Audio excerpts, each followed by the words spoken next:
Can you bring me through your coaching journey from where it started to getting the UEFA B license? Yeah, so I started off coaching actually with a boys team a few years back in my kind of local club in Drogheda.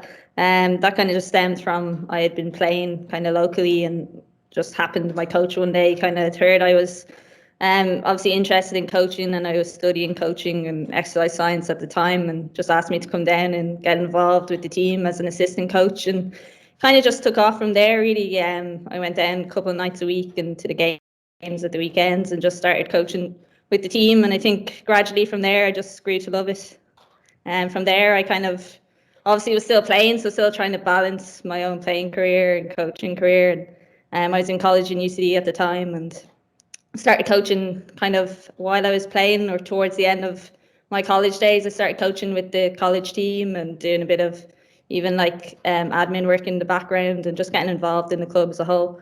And obviously, when I was studying it at the same time, just kind of went hand in hand. And that led to obviously at the time I was doing like my coaching badges. So I done kind of the original kickstart up to like the the courses then alongside that, just workshops every now and again, just keeping up to speed with my coaching badges and things like that, and then went on to do the youth cert and think I was like the only girl on the youth cert at the time out in Stella Maris. But like to be honest, I didn't even notice like everybody on the course was really helpful and it was only really when we did the UEFA B there, we were the first group to do the first all-female UEFA B course, and it was only then when I kind of got talking to other females and other coaches that I noticed that we all had kind of the same similar journey.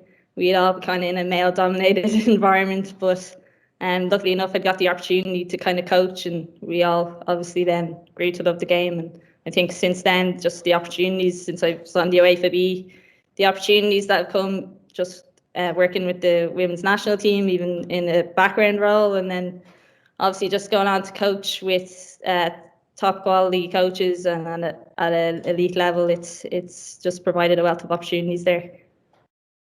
Katie, I've seen you nodding along there a lot to what Orla was saying. I'm guessing you can sort of relate a lot to what she said in regards to her journey.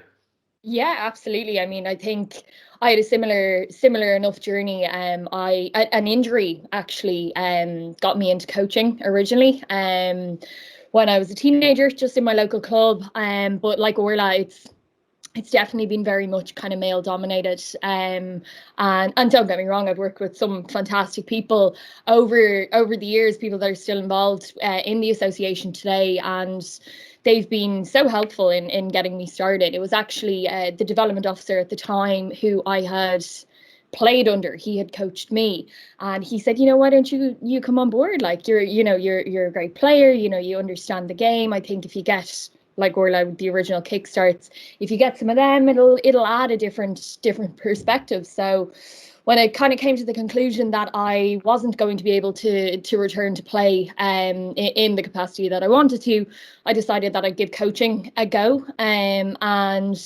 just it started off in my local club. I was probably the only female, if I'm completely honest, out of over 100 coaches. Luckily, we have a committee that's extremely supportive about girls football, and to have kind of a past player come in and get involved is definitely huge. But I think, again, like Orla said, it was only when we got the opportunity to go on the female only UEFA B license. That was huge, I think, from a confidence perspective. So obviously, in coaching you have, and especially as you creep into youth cert and the coaching badges where the kind of practical element comes into it, it's massively intimidating going and coaching a group of grown men, many of whom are way more experienced than you in terms of playing, maybe even in terms of their own coaching careers. They've been around much longer. So I think for me, when we got the opportunity to go on the UEFA B, it was an eye-opening experience. Not only were we working directly with the sort of role models in the women's game, the likes of Sue Ronan and Eileen Gleeson and other ladies that have kind of paved the way for female coaches. I think the level of quality that was in the room, whether it be through people like myself kind of who had more experience in the schoolgirl game, with people who had over 100 caps for the country as a player, and people who were kind of coaching at the top level, whether that be in the Women's National League or in the underage divisions.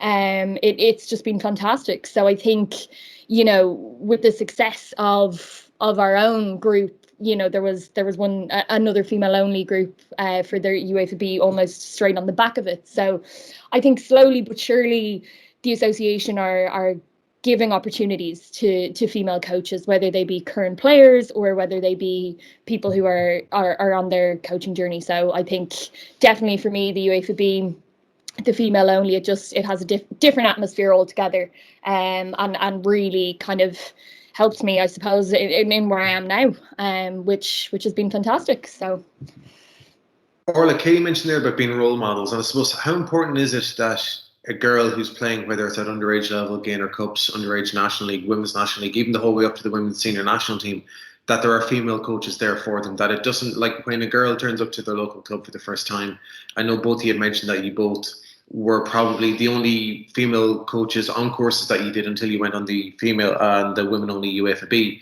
that when a girl goes to her local club that she sees female coaches there, it can empower her as well.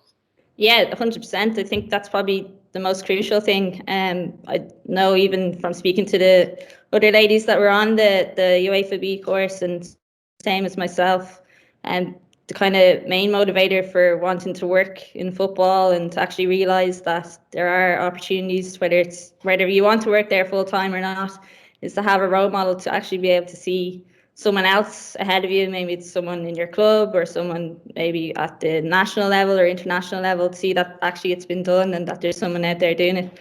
For me, it was when I was playing, I had a female coach. I think I only had one growing up, and not even a lot of girls could probably say that are my age, but I had a female coach, and she was obviously coaching our team, but then went on to work full time in the FAI as well, as it happens. And I kind of was thinking there was around the time I was trying to decide what I wanted to go on and do at university, and I was like, okay, maybe I can actually go on and take my love of football and use it and make a career out of it. So I think from there, even just to see one person in my club that was doing it, and then obviously as we've gone through the courses and gone to the UEFA B, I think everybody on that course now is a role model for me. And then just, I think hopefully then for the younger generations coming up, there'll be a lot more people, a lot more females involved in the game, whether it's boys or girls, that they can look up to and say, oh, look, I want to do that too. Katie, how important is it to get women involved in coaching, whether they've had a playing career themselves or whether they're just getting into it because their son or daughter has joined the team? How important is it to get women involved in coaching, no matter what the level? Yeah, I mean, I think it's crucial, to be honest. There's a certain level of empathy that I definitely feel women are more inclined to give. It's hugely beneficial. I've noticed it myself. It's hugely beneficial, particularly in the women's game, and especially as a lot of people, especially if they're coaching at schoolboy or schoolgirl level, will bring the team up for a couple of years. It could be the whole way up to under 17 or under 18, or but most parents or most people involved with the team will be there for a number of years. So there's different transitions, different life challenges that the players will face themselves, and I feel if you have a female perspective on some of those challenges and those transitions, it's crucial. It gives you an all-rounded view and opinion and life experience as well. And like I said, I think empathy is huge, especially for teenagers and young kids, as they make their way up through the pathway. So I definitely feel having women involved, and also like Orla was saying, it gives players a chance to see that you don't just have to play football. You can be involved in other aspects as well, and still make a career out of it, and still be involved. So I think it's definitely crucial. Orla, finally with yourself, I suppose you're involved with the women's senior team in a background role. When you see people like Vera, you see people like Eileen, you look on the bench at a game, and maybe with the exception of Jan Willem and Andy, it's an all-female bench. How important is that for girls looking at the games, girls in Tala or watching on TV with the away matches, that to see this is a women's team, this is women looking after women, and they're doing it to the highest possible standards? Yeah, like sometimes you do kind of have to look around and actually realize, wow, like the majority of the backroom staff here are females. But to be honest, it's just really that they're the best people for that job at the time. And I think that's the most important thing too, that we're not just selecting females on the basis that we're ticking a box to say that we're covering a quota or covering numbers. I think it has to be the best person for that job. And it just happens to be with obviously the women's senior team at the minute that we have females in those positions and they're the best at what they do. So while it's great to have females there, it has to be make sure that the standard is the right standard. And the same with the girls that like the coaches that we've worked with, they weren't just on that course, that UEFA B course, because they were female, they were there because they're experienced coaches. So I think, yeah, working with the women's national team, it's brilliant to even be involved and get to learn off the likes of Vera and Eileen, and then obviously the backroom team. So the fact that they're female is just an added bonus, I suppose. Katie, finally for yourself, do you think we're on the verge of an explosion with women's coaches, that it doesn't matter the level, there's now more opportunities than ever with the women's underage national leagues, the women's national league? I suppose now teams and leagues around the country, that are we close in the next few years seeing women on the sidelines being the norm and not the exception? Absolutely. I mean, I think the association have been great in the last number of years by hosting and facilitating building confidence for female coaches. Like, you know, Orla said it as well, but going on these courses where it's predominantly male, it's very intimidating, you know, and I think to have the room and the competent level of coaching and experience that we did have in the room of our UEFA B course has been huge. And I think I've seen it myself, you know, at the lower badges, so the PDP1 or the PDP2, they're now offering free workshops to under 17 players or women's national league players. And I think it's crucial because not everybody that's playing currently is going to have the opportunity to play at the top level. And that's just being honest, you know. So I think by allowing and giving the players the opportunity now, and females in general, I definitely feel in years to come, it will absolutely verge on being the norm by having female coaches. And I think the more opportunity we're given and the education and the experience that the association or other people are facilitating for those coaches to develop, I think you will not only have female coaching as the norm, but you will have competent female coaching as the norm.